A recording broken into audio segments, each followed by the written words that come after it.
राधे राधे प्रिय भक्तों, आज का सत्संग ध्यान पूर्वक पूरा जरूर सुने। घर में सुख शांति और समृद्धि के लिए यह खास बातें जरूर ध्यान रखें। आप सभी लोग जो अपने घरों में दीपक जलाते हैं, उसकी बाती का पूरा जल जाना या बच जाना क्या संकेत देता है?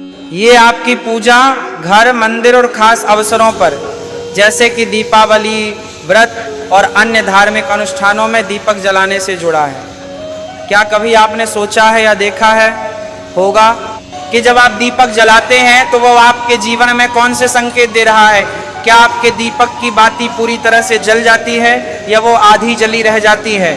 और क्या दीपक की बाती पर फूल बनने का क्या अर्थ होता है? क्या आपको पता है कि पहले से जले हुए दीपक में बाती जलाना आपकी परेशानियों का कारण हो सकता है या नहीं?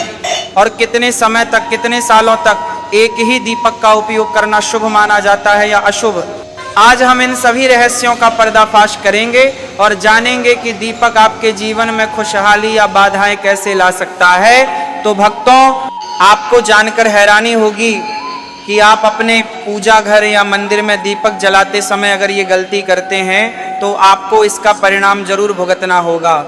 दीपक की बाती का पूरा जल जाना और बाकी का बच जाना भी अलग अलग संकेत देता है, जो आपके लिए जानना बहुत जरूरी है। जब हम पूजा करते हैं तो हमारा दीपक कभी कभी अचानक से बुझ जाता है और कभी कभी ऐसा होता है कि हमारी पूजा होने के बाद हम उस दीपक को भगवान के सामने जलता हुआ छोड़ देते हैं, लेकिन कुछ समय के बाद दीपक अपने आप बुझ जाता है और घी बचा रह जाता है। और कभी कभी तो हमारे दीपक की बाती पूरी जल जाती है और उसमें फूल भी बन जाता है। तो इनके अलग अलग नकारात्मक और सकारात्मक परिणाम होते हैं। तो सबसे पहले ये जानते हैं कि अगर हमारे दीपक में फूल बन रहा है तो इसका क्या मतलब होगा? प्रिय मित्रों, अगर हमारे दीपक की बाती में फूल बन रहा है तो इसका सीधा सा मतलब है कि भगवान ने हमारी प्रार्थना को स्वीकार कर लिया है और वह हमारी पूजा से प्रसन्न है।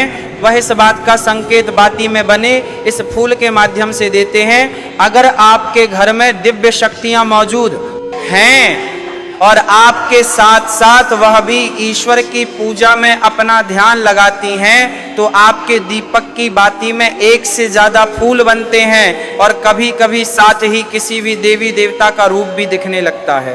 तो अगर आपके दीपक की बाती में फूल बन रहा है तो आपके दीपक की बाती में फूल बन रहा है, आप सच में बहुत भाग्यशाली हैं। इसी के साथ दीपक जलाने के भी कुछ खास नियम आपको जरूर जानने चाहिए। भक्तों, अगर आप पहले से जले हुए दीपक में अपनी बाती रखकर जलाते हैं तो ऐसा करने से दुर्भाग्य आपका पीछा कभी नहीं छोड़ता। अगर दीपक में पहले से जली हुई बाती की राख या फिर रुई और कालिक है और आपने अपनी बाती इसमें रखकर जला दी तो ऐसा करने से भगवान आपसे प्रसन्न होने की बजाय नाराज हो जाते हैं और आपको इसके बहुत ही भयानक परिणाम देखने को मिलते हैं। आपके बनते हुए काम बिगड़ने लगते हैं, आपकी तिजोरी का धन खर्च होने लगता है और आपके धन आने के सारे रास्ते भी बंद हो जाते हैं। तो हमेशा ये ध्यान रखें कि जब भी आप दीपक जलाएं, आप हमेशा साफ सुथरे दीपक का ही इस्तेमाल करें।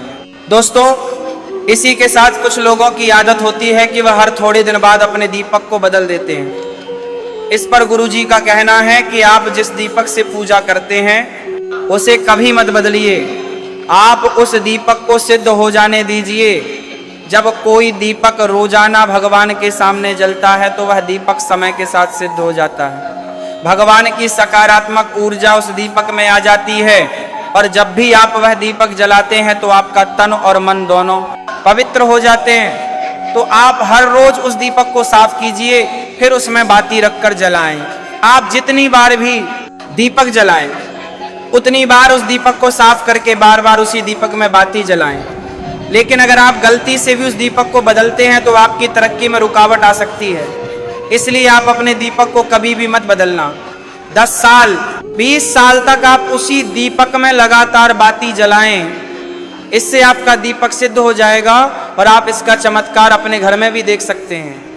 अगर आपके घर में कोई भी रोगी हो, बीमार हो या किसी का बुखार नहीं जा रहा हो तो आप इस दीपक को थोड़ी देर के लिए किसी बर्तन में डालिए और अब उस रोगी को ये पानी पिला दीजिए। 10 से 15 मिनट के भीतर उसका बुखार उतर जाएगा। वहीं अगर आपके घर में किसी को नजर लगी हो या फिर आपके व्यापार में किसी की नजर लगी हो, आपका धंधा अच्छे से नहीं चल रहा हो, तो भी आप इस दीपक को तांबे के बर्तन में पानी भरकर उसमें डाल दीजिए और रात भर के लिए छोड़ दीजिए। अगले दिन सुबह पानी का छिड़काव अपने घर में और अपनी दुकान पर करिए। ऐसा करने से आपको साफ साफ परिणाम दिखाई देंगे, क्योंकि जब हम लगातार एक ही वस्तु का प्रयोग अपनी पूजा में करते हैं तो वह वस्तु शुद्ध हो जाती है। भगवान की जो ऊर्जा होती है वह उस वस्तु में समा जाती है। तो कभी भी अपने मंदिर के दीपक को बदलने की गलती ना करें। दोस्तों, अगर आपके मंदिर का दीपक टूट जाता है या फिर खराब हो जाता है या खंडित हो जाता है, तभी आप उस दीपक को बदल सकते हैं। लेकिन फिर भी आप उस दीपक को ना फेंकें, बल्कि इसे अपने घर में संभाल कर रखें, क्योंकि ये भगवान की सकारात्मक ऊर्जा का भंडार होता है। वहीं अब आपको ये भी बता देते हैं कि अगर आपके दीपक की बाती पूरी नहीं जलती है और आपके दीपक में घी बच जाता है तो इसका क्या परिणाम होता है। सबसे पहले ये देखिए कि अगर आप किसी भी पेड़ पौधे की पूजा कर रहे हैं और पूजा में जलाया हुआ दीपक पूरा नहीं जलता या फिर उसमें घी बच जाता है, तो इससे आप के घर में बीमारियां घर बना लेती हैं और ये बीमारी कभी भी आपका पीछा नहीं छोड़ेगी। तो जब भी आप किसी भी पेड़ पौधे या मंदिर के बाहर किसी भी स्थान पर पूजा करें तो ये ध्यान रखें कि उसकी बाती पूरी जले और उसमें घी बचा हुआ ना हो, क्योंकि ये आपकी अच्छी सेहत के लिए बहुत ही अच्छा प्रभाव देगा। वहीं अगर आपके घर के मंदिर में दीपक की बाती पूरी नहीं जलती और पूजा करते समय दीपक बार बार बुझ जाता है, तो जरूर आपके घर में नकारात्मक ऊर्जा का वास है और ये आपकी पूजा में विघ्न डालने का काम करती है। दोस्तों, हमारे घर में अगर कोई बुरी शक्ति होती है या फिर कोई ऐसी ऊर्जा होती है जो ये नहीं चाहती कि आपके घर में भगवान की कृपा हो और सकारात्मक ऊर्जा हो, तो ये आपकी पूजा सफल नहीं होने देती। क्योंकि भक्तों, एक वातावरण में एक ही तरह की ऊर्जा रह सकती है, या तो सकारात्मक या नकारात्मक। जो बुरी शक्तियां होती हैं वह ये कभी भी नहीं चाहती कि आपके घर में देवी देवताओं की कृपा हो। अगर आपके घर में भगवान ने अपनी कृपा की तो उन बुरी शक्तियों और ऊर्जा का प्रभाव खत्म हो जाएगा। इसलिए ये शक्तियां चाहती हैं कि आपकी पूजा में रुकावटें आएं। इन्हीं के प्रभाव से हमारा दीपक बार बार बुझ जाता है या फिर दीपक की बाती पूरी नहीं जलती।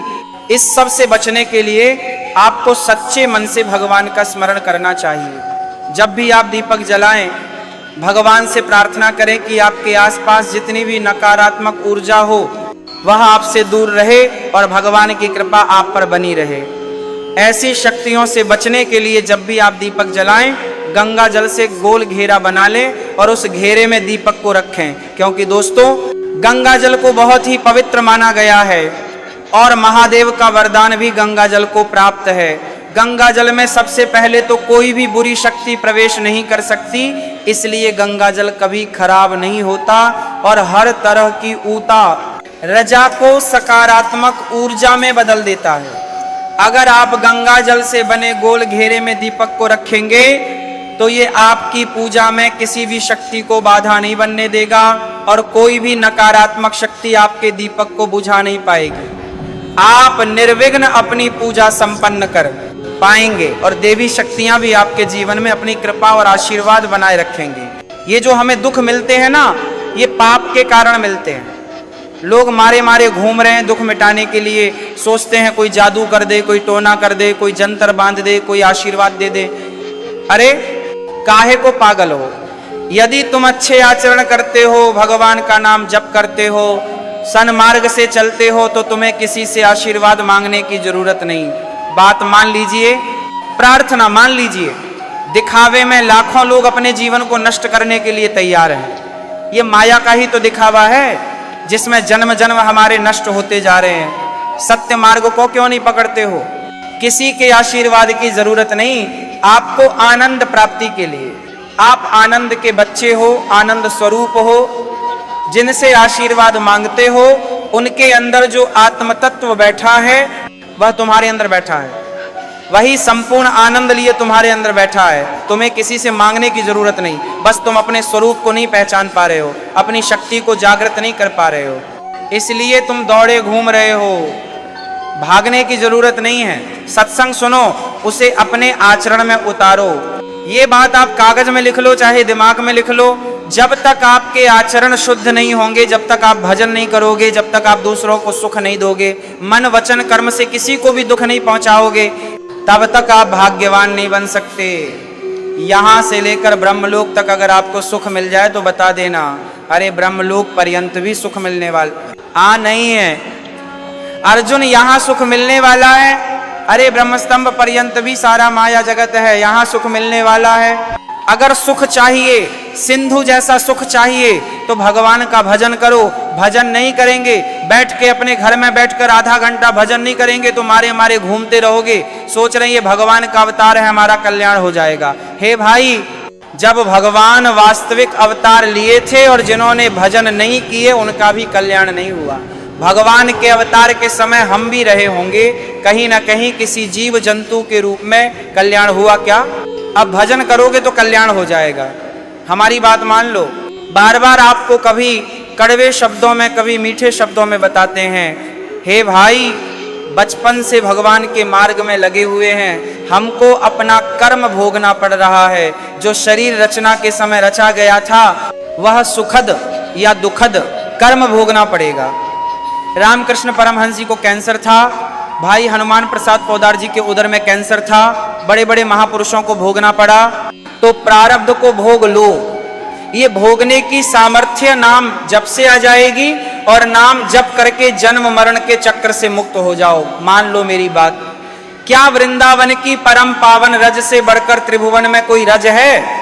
इस रज में बैठकर तुम्हें आनंद नहीं मिल रहा तो कहां मिलेगा तुम्हें? क्या भगवान नाम से बढ़कर कोई अमोघ शक्ति है जो भगवान को अधीन कर सके? सुमिरन पवन सुत पावन नामा, अपने बस में कर राखे राम।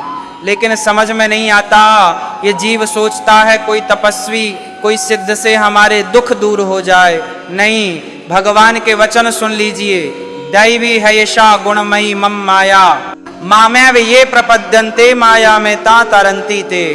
गुणमयी माया को पार करना बहुत कठिन है, एकमात्र उपाय है मेरी शरण में आ जाओ। हरि हरि शरणम श्री कृष्ण शरणम मम। जब तक प्रभु की शरण में नहीं आओगे तब तक माया से मुक्त नहीं हो सकते। पर समझ में नहीं आता, लोगों को ऐसा लगता है मैं जाऊंगा, आशीर्वाद मिलेगा, मैं सिद्ध हो जाऊंगा, सब दुख नष्ट हो जाएंगे। आप समझो, हमारी प्रार्थना को समझो। हम अंदर से पीड़ित होकर बोल रहे हैं, आप लोग समझते नहीं हो। भगवान का भजन किए बिना कहीं भी भाग के चले जाओ, आपको शांति नहीं मिलेगी प्यारे।